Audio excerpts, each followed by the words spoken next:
Good morning, everyone, and welcome to Stockholm and the beautiful Smartoptics canteen. We are here today. I'm Magnus Grenfeldt, CEO of Smartoptics, and I'm Kent Lidström, the CTO of Smartoptics. So we're going to try a new thing for us today, a new format for spreading information. So what's new about it? It's not new that you and I sit and have a casual conversation. We do that pretty much every day. But of course, doing it and broadcasting it broadly is new to us, and also the session is not planned in detail. We have set up a couple of areas that we want to talk to you guys about. But really, we'll see where the conversation goes. So that's going to be very interesting. Particularly what you come up with here. So okay, so OFC, optical fiber communication. It's a trade show that was happening last week in San Diego. It's been around for a very, very long time. I think I participated in my first OFC in the 90s. Sometime it was San Diego that time as well. It's normally on the West Coast, and recent year it's been San Diego, I believe. Yep. Yeah. So hope it stays that way. It's a fantastic venue in my opinion. So OFC is a big thing. It's impossible for us to cover everything that happens at OFC in a week, because our industry, like nearly all other industries, consists of, there are people there making tiny things that go into components that our module suppliers buy and integrate into their products, and then they sell it to system houses like us or Cisco or whoever, really. Yeah. So our focus today will more be on the stuff that we are generally involved in, optical transport in a couple of different applications, as you will see.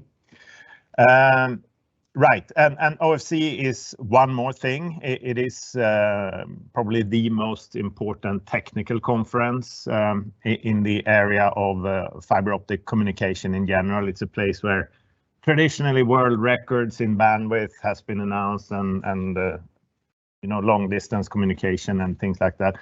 We're not going to cover that either. So we will focus on the commercial aspects of OFC today.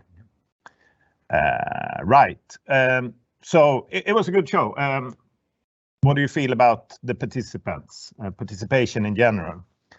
I think it was really good. It was clear that people are pretty bored of sitting home. So this is the first, most of the customer that we met, this was the first trade show that they participate in for 2 years. So what we notice, of course, is that when the Chinese are not there are less people both showing things and also people running around. But the quality of the people that were there were really, really good. We had all the major suppliers of optical components. We had the majority of the operators from North America and South America there. And it was, in general, a high level of quality meetings and activities. Yeah. And I know we have promised now to do reflections of OFC and talk about the trends that we have seen, what is coming, etc. Kind of a broader perspective than Smartoptics, but I have to get it off my chest that after a week of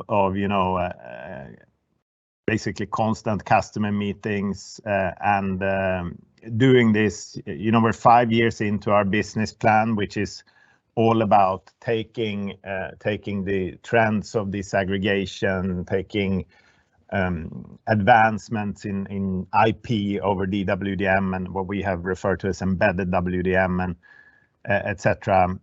forward in our way, right? And I have never felt that, it's a big word, but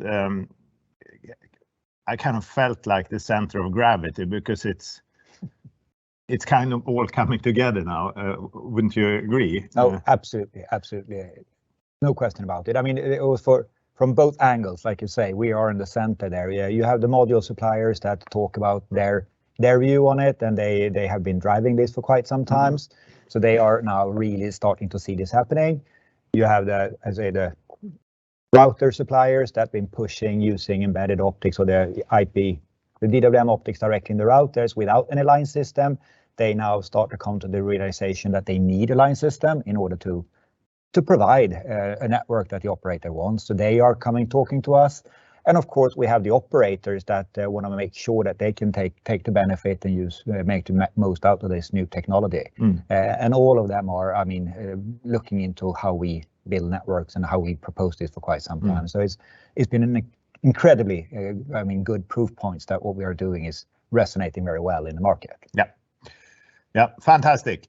So now we're done with that topic, so we can focus then on what happened at the trade show floor and of course what people have been working on for a number of years. And the way we have decided to do this is, I said that we have not really planned the session.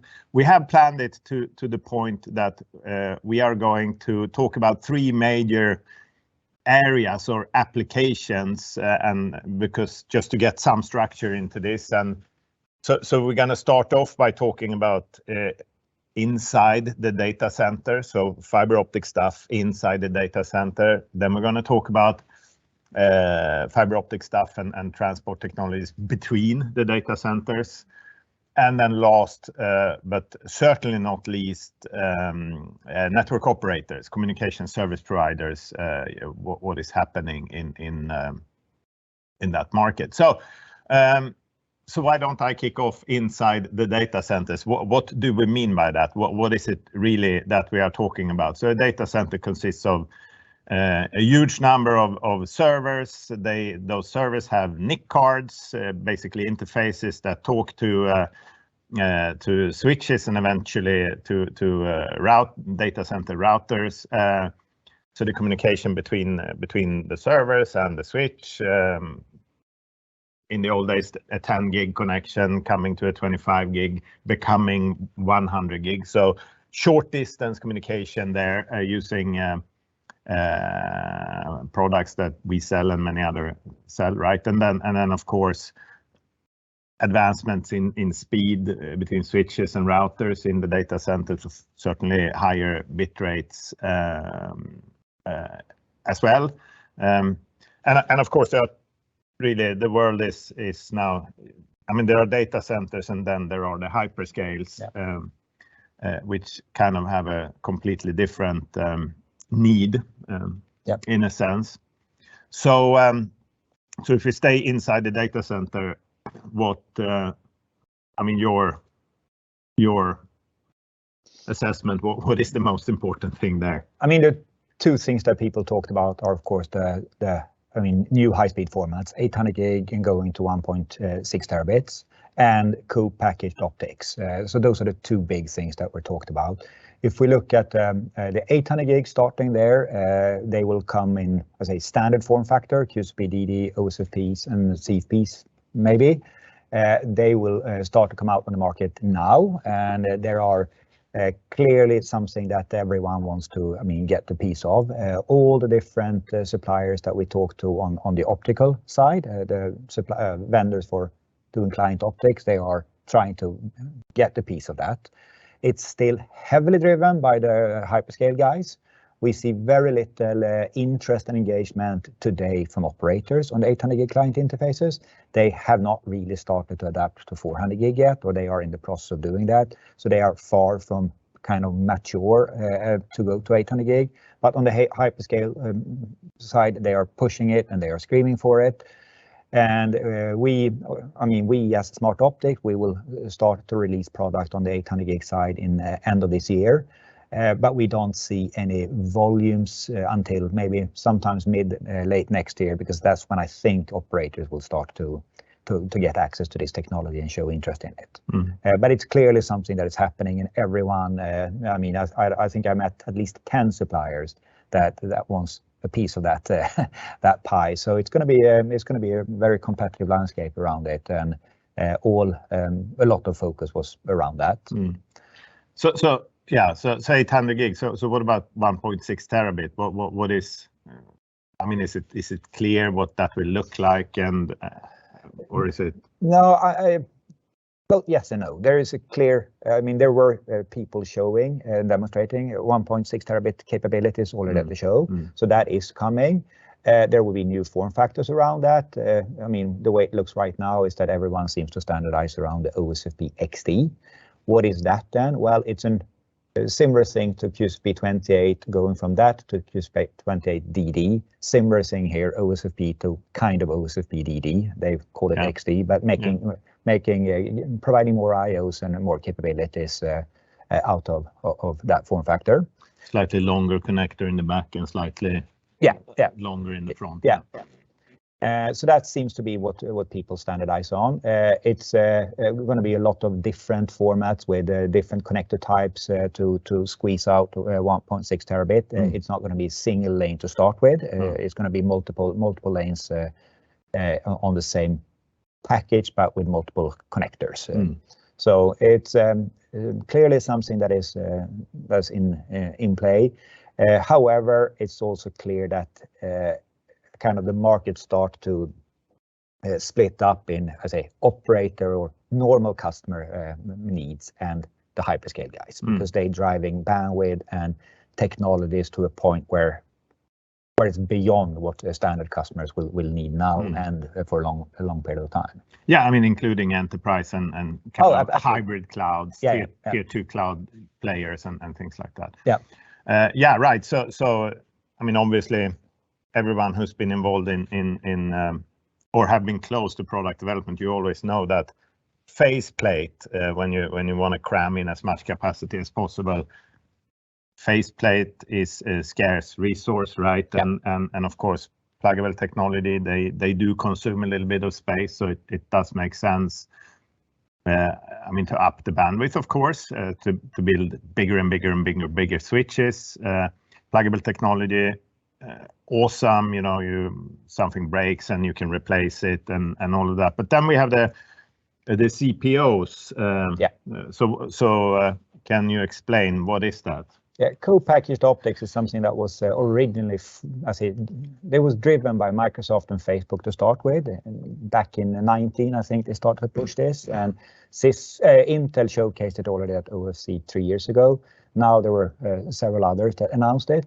But basically what it is that you build and integrate the switch fabric silicon together with optics. So you kind of co-package that, so it becomes kind of a module where you have both the switch and the integrated photonic, converting it into fiber. So you get fiber connections on the front plate, but everything is done in silicon. So you get the benefit of the power consumption, space, and so on, and you get the integration there. So you don't have the power consumption is primarily, since you don't need any drivers anymore, you just need the laser, but you don't have any services that needs to do the electrical to optical conversion. You save a lot of energy there. But there is a heavy debate around that, even among the hyperscales. Cisco and Microsoft and Facebook are really pushing this. Some of the others are against it because the most, if you look at the failure rate, the highest likelihood of failure is a laser in that package or in that combination. And if one laser fails, then there are technologies around that, but then you basically are forced to replace the entire box. So some of them are in preference of using pluggable optics. The technology as such starts to become relevant when you hit the new switch fabrics is doing 51.2 terabit. That comes out during this year from both Brocade and from other suppliers. But when you go up even a step further there to 102.4 terabits, then it really makes sense, because otherwise you don't have the faceplate to get to access. It's not possible to build in one new form factor anymore. Exactly. Yeah, that's a huge switch. Yeah, awful lot of capacity there. So. And one thing to add there, from Smartoptics point of view, we don't see any play here. So this is, built on the circuit board and packaged together with a switch. So it's not a play for for someone like us that, provide pluggable optics and develop solutions around it. Right. In our layer 1 transponders, maxponders, it will never be relevant with, well, never say never. Never say never, it's not going to be relevant for quite some time. There are no obvious benefits to put CPOs into our products, and I agree with that probably. So right. Okay, so inside the data center, an awful lot of 800 gig is then what we're going to see here short term, at least. What we're going to see short term, yeah.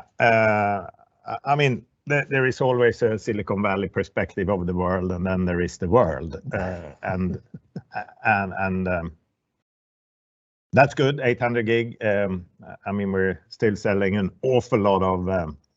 I would assume that our sweet spot is somewhere between 10 and 100 if you look at products we sell. Yeah. Kind of an average bandwidth per.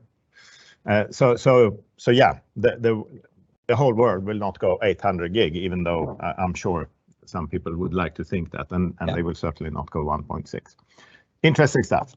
So done with inside the data center. Yep. Okay, so let's go to between data centers, and what are we talking about here? Well, again, data centers can be many things. It could be anything from a simple enterprise application where you have a remote backup data center, or you just have several sites for other reasons, space, power, whatever. It is certainly the hybrid clouds. It is certainly internet exchanges, the hyperscales, an awful lot of data centers, and we are effectively talking about 2 data center locations in typically point to point. Yeah, typically point to point in a small area. Yeah. We're not talking about a Facebook data center in the northern part of Sweden talking to Frankfurt. It's not that application.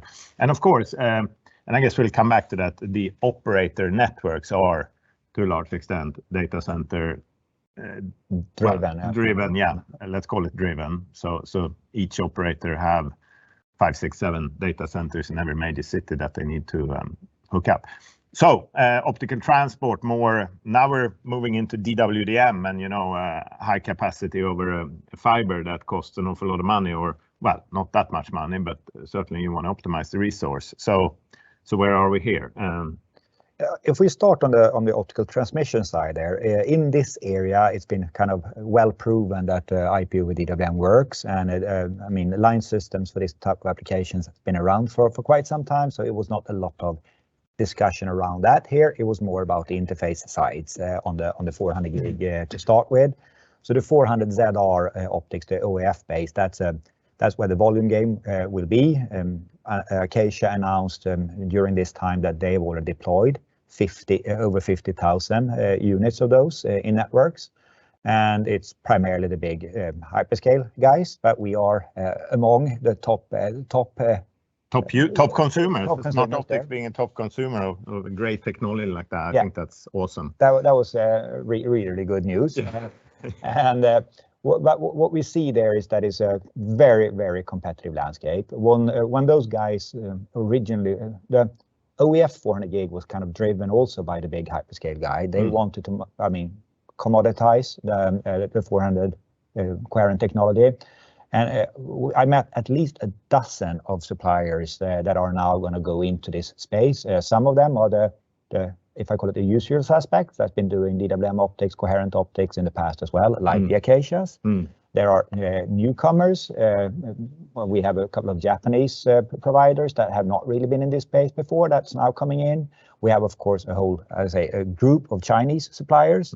They will primarily co-package. They don't have the full vertical integration yet, but they are getting closer to it. And we have then new, trends as well, where we see that the traditional DWDM suppliers are now also getting into this market and want to get a piece of it, because they do realize that this is where the market is going. So either they're going to lose their transponder business, or they they get a piece of this by providing the optics itself. Yeah, it's effectively all of the big system houses are now becoming module vendors.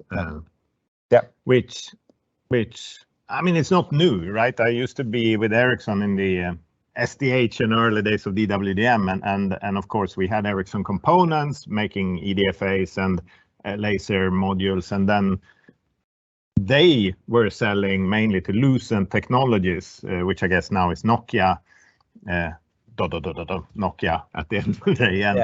And I remember we were buying most of our optical stuff from Lucent's component group. So this is a challenge, I think, for these guys going into a completely new industry. They have to behave. They have to learn how to take some of their technology, put it into a package and sell it on the open market. You have to have a Chinese wall there, otherwise this will fail. Yep.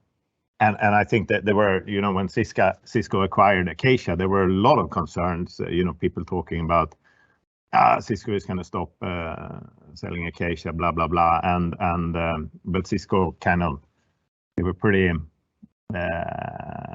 they stayed firm on the fact that no, Acacia is Acacia, Cisco is Cisco, and we are talking to everyone in the industry, of course, and I think this works really well, has worked really well. So they've done a great job so far to keep it kind of separated. So it is a clear wall between the system house and the module house. So we applaud that and wish the other guys good luck in. I hope they learn from it, because otherwise they are about to fail and have issues on say getting people to OEM and implement support for their units. So 400 gig obviously going to be dominating this metro space, you know, where we are, and that's where you know, most of our activities are related to that right now. But I mean, it's not going to stop there, I suppose. So what is next? Yeah, I mean, of course, same trend as on the client side. There will be 800 gig optics coming out.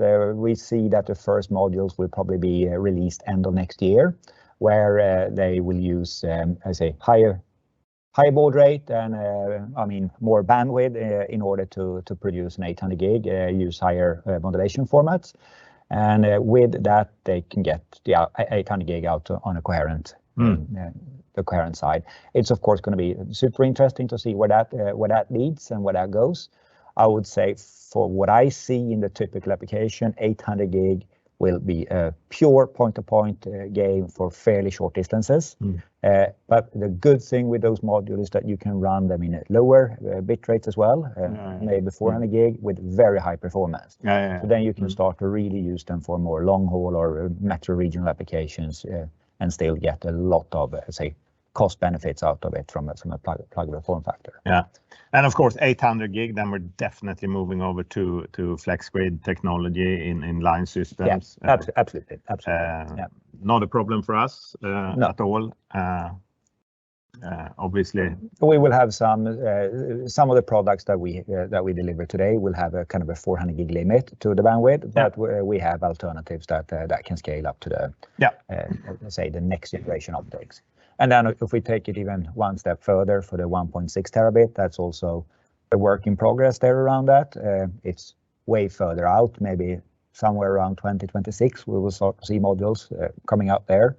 Also new form factors, most likely the OSFP XT as well there. And then it will of course be, I mean, much wider signals with a high baud rate and very limited transmission capability. So it's, I mean, if you run them in 1.6 terabit, it could be that you run them more or less within the data centers instead of running between, because the capabilities will be that limited. Right. Yeah. So, and I mean 800 gig. If we glance at bigger networks, of course 800 gig is there. We will come to operators in a bit. Right. Okay, but of course, I said earlier that our probably the average bandwidth that we supply per port, not as an aggregate, that's much higher, but is somewhere between 10 and 100. No one has done that mathematics. So what about 100 gig technology? And here I also have to say, I said that 400 gig is going to be there for a very, very long time, but so is 100 gig. There are 35 million QSFP28 router ports on the planet. Next year, I read somewhere, those will do 100 gig. Yes. So are there any advancements there? We've been doing PAM4 for a very long time successfully now. So both yes and no. So if we look at what many people have been waiting for is a coherent 100 gig in QSP28 form factor. Technology is still not there. I mean, with 3 nanometer technology coming out in a couple of years, it could be achievable. But right now, people used to have it in their roadmaps. There is still one supplier that has it, but they have kind of admitted that it's there for generating marketing buzz. So I don't expect anyone to come out with a QSP28, a coherent one, anytime soon, which is pity because that would be a killer product. And there are trends of going toward QSP20, QSP20 56DD 100 gig. But then of course you need to do that with new boxes. So that is happening. We start to see that for cell site routers and some other access applications, but it does require, greenfield build outs. For brownfield, it's still the PAM4 that is the go-to solution. The good thing there is that we actually start to see new suppliers there. There were a couple of announcements and people showcasing how that could use both the kind of single lane version of it and dual multi-lane. So it is clearly a space where there are still investments done because it will stay there for a long time. And so the bet we've done around that, is clearly something that others are now also betting on because like you said, those QSP28 ports will not convert overnight because there is a new kid on the block. Absolutely. Of course, you have all sorts of transponder options where you can convert, and so it's not like people are in a bad spot there. But no, I think right, the direct detect technologies. I also think there will be new stuff coming out, and never say never, right? On the 100 gig coherent in QSP28 form factor. I've said never way too many times. I will now officially admit that I have actually once in my life said that 10 gig will be the last pluggable form factor. That is so stupid. But I did it, I don't know, 20, 15 years ago, whatever. Good. Right, so between data centers, an awful lot of 400 gig, excellent. Sounds like we're going to have excellent competition going on in the market, many options to choose from for us system vendors. I guess welcome back to the Japanese guys then. They were strong in modules back in the days.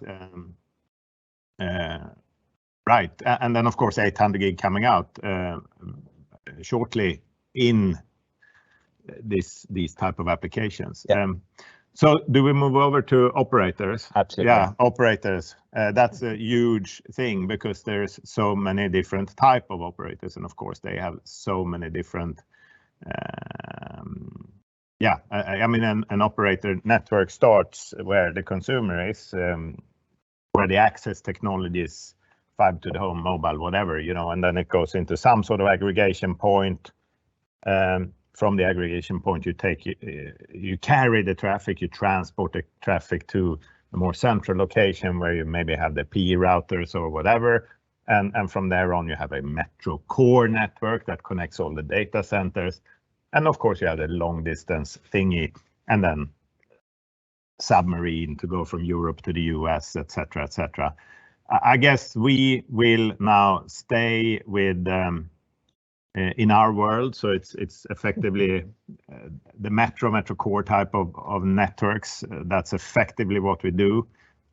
So I don't know, 1,000 kilometers and down, ish network scale, and so we will not talk so much about the long distance stuff, where of course the limits, well, it's been pushed above, well, to 800 gig and above 800 gig as we speak, but we are still within the realms of the pluggable technology, open line system stuff. Yep.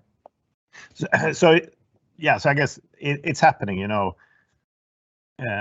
Wouldn't you agree? Oh, absolutely. And I mean, in this space now, what we see, like I said already earlier, there we see that the disaggregation and open line system trends are really starting to happen there. We see so many service providers now coming asking how they can benefit of the new type of pluggable optics, and they want to have a migration plan for how they can use this and so on. But it's clearly so that they see the benefit of it, as the router supplier also seeing the need for a line system to provide an end-to-end solution. So this is of course an extremely, I would call, interesting part of what we are doing today, because we started with our line system. Our line system was developed more for the point-to-point stuff, but we have now grown that into more point-to-multipoint or more flexible networking, and that is really happening on the market now. And there are a lot of discussions and ongoing activities both from our side and from other side. We see other DWDM supplier coming out with a line system optimized for this because they realize they need to do this in order to stay in the game. And some of them are even willing to walk away from the line system side of it and just provide the terminals because they feel that they don't have the technology that's required to do it in a proper way. So we're looking for new ways to cooperate to build an ecosystem around it. Yeah. And I guess an awful lot of the conversations we have had have been of that nature. You know, how do you stitch together complete solutions between these three things: the switch router guys, the module guys, and us.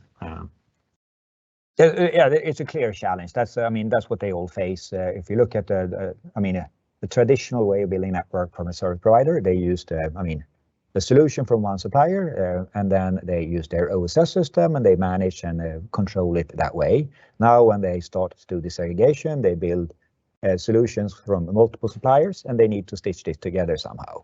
That is a challenge because they don't have the same R&D team like a Facebook or a Microsoft that has developed their own control planes and SDN or management solutions.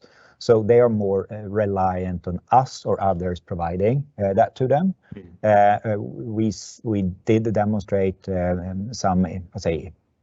showed some videos from one of our partners, Netflix, that have done an excellent Light River Technologies, the product. Yeah. Sorry. Yeah. That has done an excellent job here. And then once you look at that and realize how well that works together, having the optics in a router, running it over a line system, and you get an end-to-end visibility on a service level, it really makes sense, and it takes away a lot of that concern. That part will, help together with other solutions, of course, coming out on the market to take away that concern, and it's certainly happening right now. Yeah. So it's very exciting. Yeah. So for us, this is an awesome trend. It is an awesome trend. So okay, so and of course also here 400 CR, certainly the sweet spot, but it's not that simple, right? No. And if you look at OEF 400 ZR, is very limited what it can do in. That's the original standard. Yeah. So that one has derived into multiple different standards. You have the Open Setup Plus, you have the Open ROADM specification, But you also have a lot of the proprietary versions there. Open ROADM, the plug is defined by the Open ROADM consortium. Is that how it works? No, the performance is defined. The performance is defined. Yeah. Okay. So the difference between OpenZR Plus and the Open ROADM is that the OpenZR Plus only support Ethernet rates, while the Open ROADM support also OTN rates. Yeah. And it also in the OpenZR Plus is more flexible on the TX power level. In the Open ROADM, it should be a high TX power level, so you can say retrofit it into an existing network with 0 dBm TX power. So the OpenZR Plus is typically the same as the OEF 400ZR. A lot of abbreviation here, sorry for that. But then we have like minus 10 dBm worst case TX power. That can be a challenge of running into, an existing ROADM-based network. So we have, what did you say, a dozen players on the OIF 400 standard coming out. So how many people are doing well, let's call it the more advanced versions? The landscape there looks different. So today it's only one supplier with a GA product. There are a couple of suppliers that will come out with good products in this area, during this year. And there are others to follow, but they are about a year behind, and they will most likely do it with some level of proprietary formats. So on the OF side, you can buy an optic from supplier A, put that in a router on one side, and optics from a supplier B on the other side, and they will interrupt. With OpenZR Plus, it's supposed to be the same way, but it won't necessarily be so.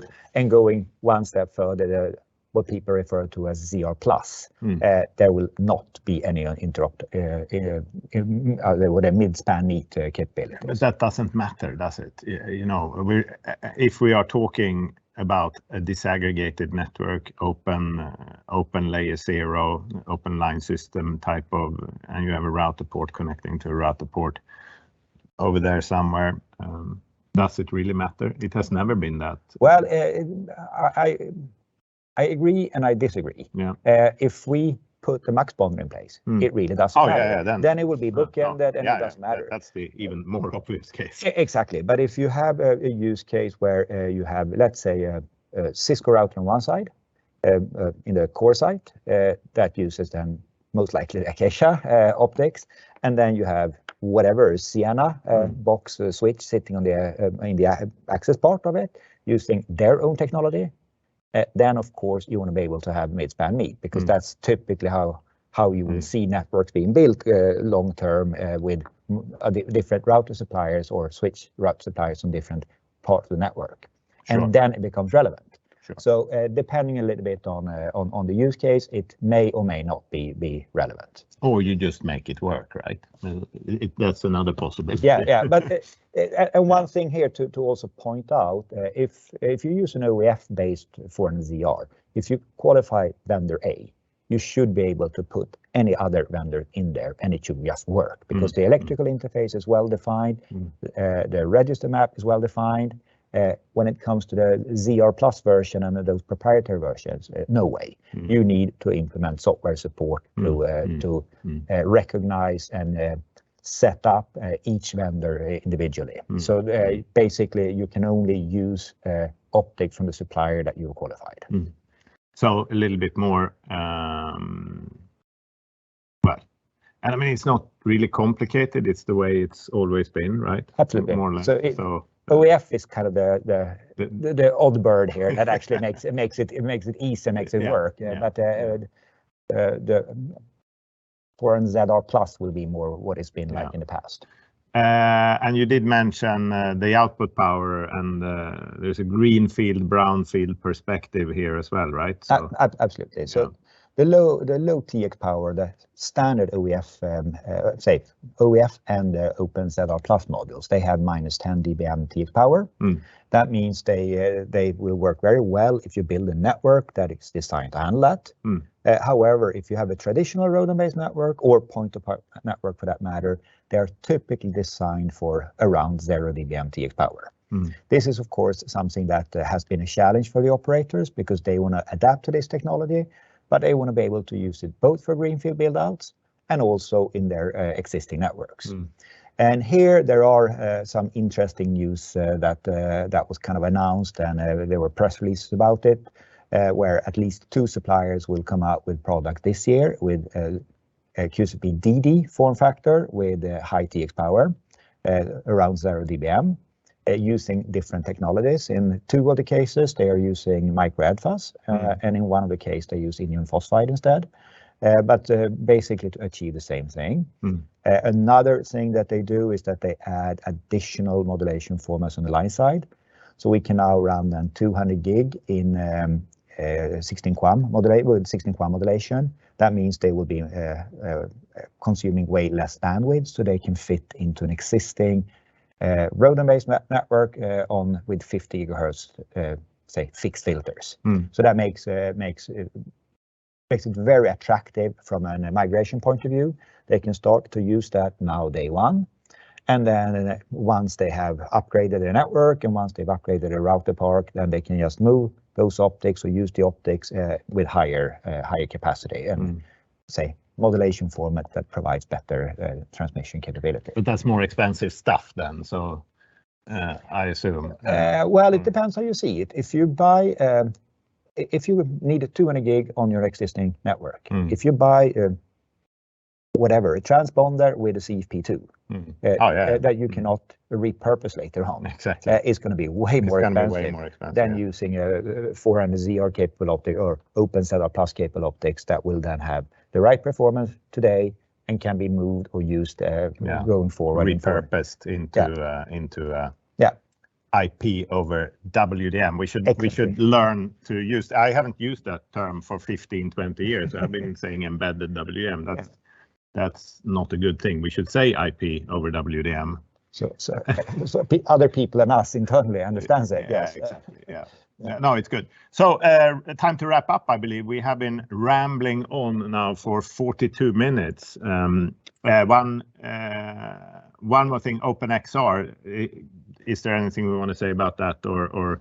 It was a lot of buzz around it. I mean, Infinera is coming out with what they call an OpenXR optics, or that's a consortium that is now consisting of them on the supply chain because they are the only one that has an unit for it, but they have a lot of operators showing interest in it.